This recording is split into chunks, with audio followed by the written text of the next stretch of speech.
Morning प्यारे बच्चों। आज हम शुरू करने जा रहे हैं सेकेंड चैप्टर जो है कंपोनेंट्स ऑफ फूड। फूड के बारे में बहुत सारी जानकारी तो हमें पिछले चैप्टर से ही मिल गई थी, है ना। हम अपने खाने में बहुत तरह की चीजें इंक्लूड करते हैं। हमारे मील्स में चपाती, दाल, वेजिटेबल्स होते हैं। इसके अलावा चावल, मछली, मीट और अंडे भी खाए जाते हैं। अगर सिर्फ हम वेजिटेबल्स की बात करें तो हमारे खाने के लिए काफी वैरायटी के वेजिटेबल्स मौजूद हैं, है ना। इतना ही नहीं बच्चों, अगर हम अलग अलग रीजन्स या स्टेट की बात करें तो हर जगह अलग तरह का खाना खाया जाता है। टेक्स्ट बुक के पेज नंबर 8 के एक्टिविटी 1 में कुछ स्टेट्स के कॉमन मील्स के बारे में बताया गया है। जैसे पंजाब के मील्स में ज्यादातर ग्रेन्स में मक्की रोटी खाई जाती है, दाल में ज्यादातर राजमा का इस्तेमाल होता है और वेजिटेबल्स में सरसों का साग खाया जाता है। इसके अलावा कर्ड और घी जो एनिमल प्रोडक्ट्स होते हैं उनका भी खूब इस्तेमाल किया जाता है। ऐसे ही आंध्र प्रदेश के मील्स में हम देख सकते हैं राइस, तुअर दाल, रसम, वेजिटेबल्स वगैरह खाया जाता है। साथ ही बटर मिल्क, घी और अचार का भी इस्तेमाल होता है। ऐसे ही दूसरे स्टेट्स में भी कई अलग वैरायटी का खाना खाया जाता है। पर बच्चों, ध्यान देने पर आप समझ जाओगे कि भले ही हर स्टेट में अलग तरह का मील खाया जाता है, पर वो होते तो ग्रेन, पल्सेस और वेजिटेबल्स ही है ना। पर क्या आपको पता है कि फूड हमारे लिए इतना जरूरी क्यों है? इस टॉपिक में आपसे पूछा जा सकता है, what are functions of food in our body? So children, food provides nutrients for proper growth and functioning of the body. Food से हमारे शरीर के सही ग्रोथ और फंक्शन के लिए पोषण मिलता है। Food gives protection against diseases. Food से हमारे शरीर को रोगों से लड़ने की शक्ति मिलती है। Food provides energy to carry out physical activities, यानी फूड से हमें अपने रोजमर्रा के काम करने के लिए ताकत मिलता है। समझ गए? अभी हमने समझा कि फूड से हमें न्यूट्रिएंट्स मिलते हैं, है ना। तो क्या आप बता सकते हो न्यूट्रिएंट्स क्या होता है? What are nutrients? The components of food that are necessary for growth and development of our body are called nutrients. अब आपको जानना जरूरी है कि कौन कौन से न्यूट्रिएंट्स हैं जो हमारे बॉडी के ग्रोथ और डेवलपमेंट के लिए जरूरी होते हैं। Which are the nutrients essential for our body? इसका आंसर है carbohydrates, fats, proteins, vitamins, minerals and roughage. And children, this process of taking nutrients from our food for the growth and development of body and to obtain energy is known as nutrition. तो बच्चों, क्या सारे nutrients का एक जैसा ही काम होता है हमारे बॉडी में? नहीं ना। हर एक न्यूट्रिएंट का हमारे शरीर में स्पेसिफिक फंक्शन होता है, इसीलिए हर एक न्यूट्रिएंट हमारे शरीर के लिए बहुत जरूरी होता है। इन न्यूट्रिएंट्स के फंक्शन के आधार पर फूड को भी 3 ग्रुप्स में बांटा गया है। So what are the different food groups? पहला है एनर्जी गिविंग फूड, जैसे कार्बोहाइड्रेट एंड फैट। ऐसे फूड जिनमें कार्बोहाइड्रेट्स और फैट की मात्रा अधिक होती है वो एनर्जी गिविंग फूड होते हैं। दूसरा है body building food, example protein. Protein rich food हमारे शरीर के ग्रोथ और मेंटेनेंस में मदद करते हैं। तीसरा ग्रुप है प्रोटेक्टिव फूड, जैसे food rich in vitamins and minerals. Vitamins और मिनरल से भरे फूड हमें बीमारियों से लड़ने की ताकत देते हैं, इसीलिए इन्हें प्रोटेक्टिव फूड कहा जाता है। तो फूड के 3 ग्रुप्स कौन कौन से हैं बच्चों? Energy giving food, body building food और प्रोटेक्टिव फूड। अब आप समझ गए होंगे कि energy producing nutrients are carbohydrates and fats, body building nutrient is protein and nutrients which protect the body from diseases are vitamins and minerals. ठीक है। Next हम जानने की कोशिश करते हैं किन किन फूड आइटम्स में कौन कौन से न्यूट्रिएंट्स पाए जाते हैं। So can you name the food items which provides fats, यानी ऐसे फूड आइटम्स का नाम बताइए जिनसे हमें फैट मिलता हो। बहुत आसान है इसका जवाब बच्चों, ऑयल और घी, इनमें बहुत ज्यादा फैट पाया जाता है। बच्चों, कुछ न्यूट्रिएंट्स हमें प्लांट्स और एनिमल सोर्सेस दोनों से ही मिलते हैं। फैट भी हमें इन दोनों सोर्सेस से मिलते हैं। तो आपसे पूछा जा सकता है, name some plant sources of fat.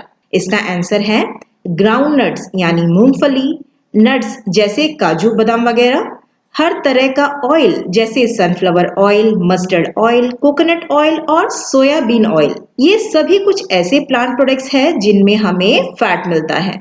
इसी तरह कुछ एनिमल प्रोडक्ट्स भी है जिनमें फैट की मात्रा अधिक होती है, जैसे मीट, मिल्क, घी, बटर, एग, फिश वगैरह। ठीक है। अगला क्वेश्चन है, name some food sources of carbohydrates. So carbohydrate rich foods are potato, sweet potato, sugar cane, wheat, rice, bajra, maize and some fruits like mango, melon and papaya. अब जानते हैं protein rich food के बारे में। Fat की तरह ही protein भी हमें प्लांट और एनिमल दोनों से ही मिलते हैं।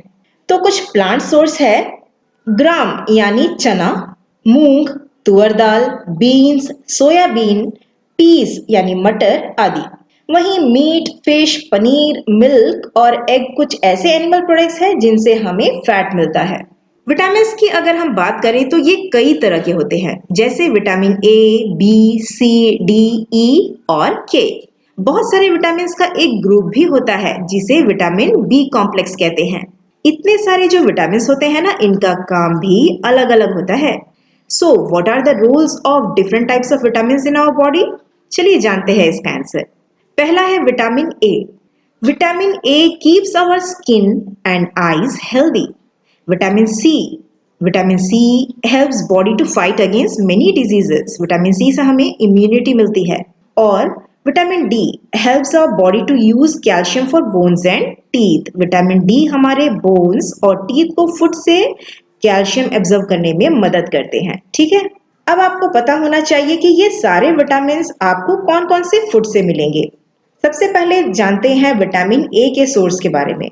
विटामिन ए जो हमारे स्किन और आंखों को हेल्दी रखने में मदद करते हैं, वो हमें मिलते हैं पपाया, मैंगो, कैरेट और कुछ एनिमल प्रोडक्ट्स जैसे मिल्क और फिश ऑयल से। विटामिन बी के कुछ सोर्सेज है व्हीट, राइस और एनिमल प्रोडक्ट्स जैसे लीवर। हमने पढ़ा था कि इम्यूनिटी बढ़ाने के लिए हमें विटामिन सी की जरूरत होती है ना? और विटामिन सी हमें कुछ फल और सब्जियों से मिल जाते हैं, जैसे ऑरेंज, लेमन, आंवला, टोमेटो, गुआवा और तो और ग्रीन चिलीज में भी विटामिन सी पाया जाता है। हमारे बोन्स और टीथ को मजबूत रखने के लिए विटामिन डी की जरूरत होती है और ये हमें मिलते हैं ज्यादातर एनिमल प्रोडक्ट्स से, जैसे बटर, मिल्क, फिश, एग और लिवर से। समझ गए ना बच्चों? बच्चों, प्रोटीन, कार्बोहाइड्रेट और विटामिन के साथ साथ मिनरल्स जैसे आयोडीन, कैल्शियम, आयरन और फास्फोरस भी हमारे लिए बहुत ही जरूरी होते हैं। यहाँ आपसे पूछा जा सकता है, name the food sources of minerals like iodine, phosphorus, iron and calcium.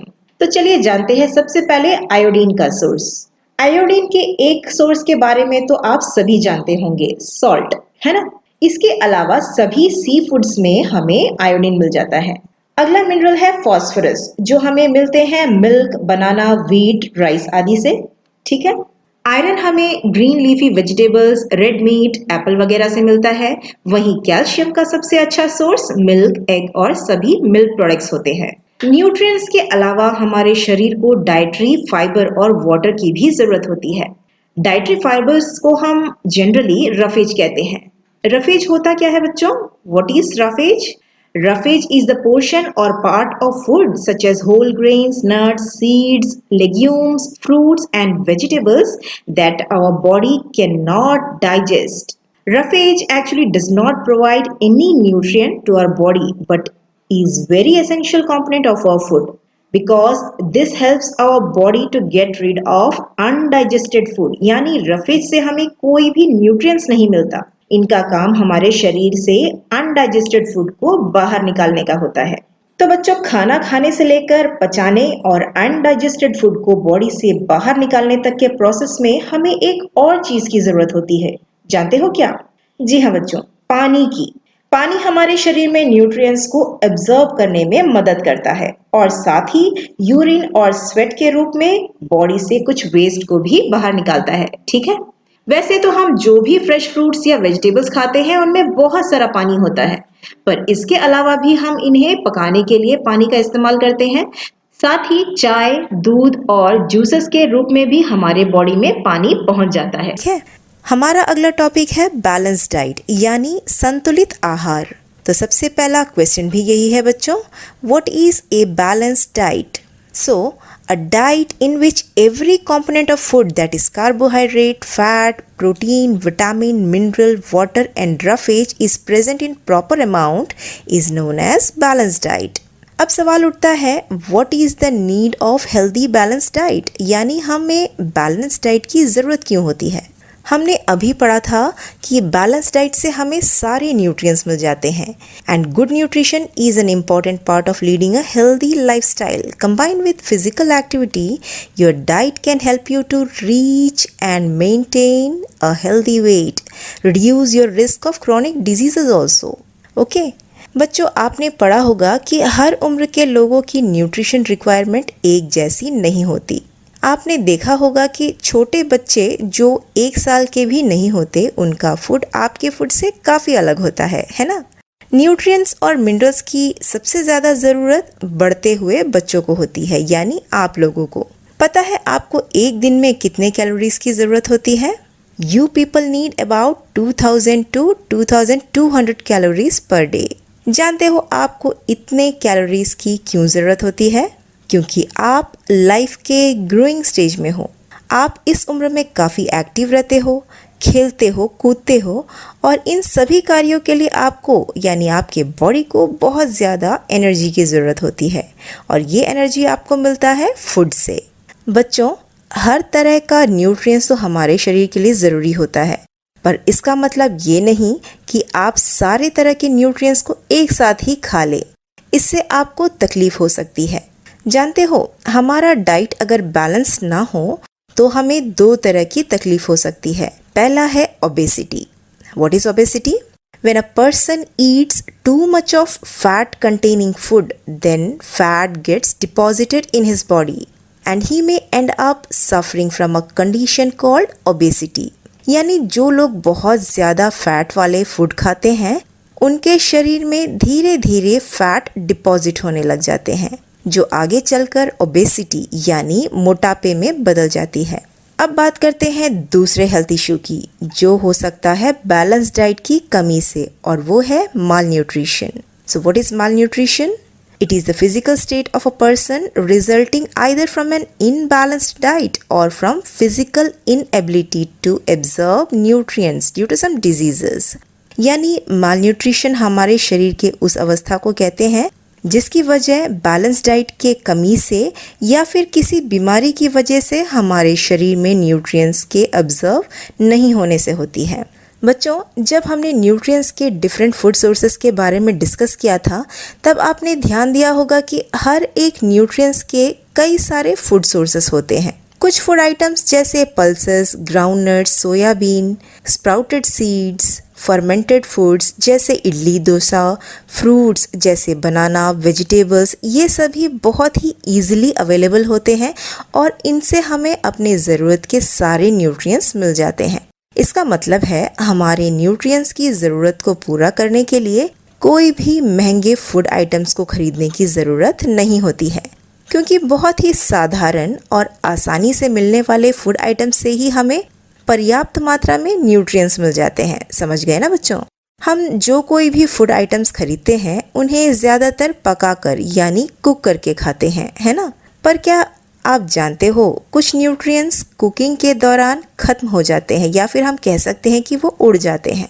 Fruits या वेजिटेबल्स को काटने या छीलने के बाद अगर हम वॉश करते हैं तो संभावना है कि इनमें से कुछ न्यूट्रिएंट्स पानी में घुलकर बह जाते हैं. नहीं करोगे ना? इसी के साथ आज का हमारा क्लास यहीं खत्म होता है.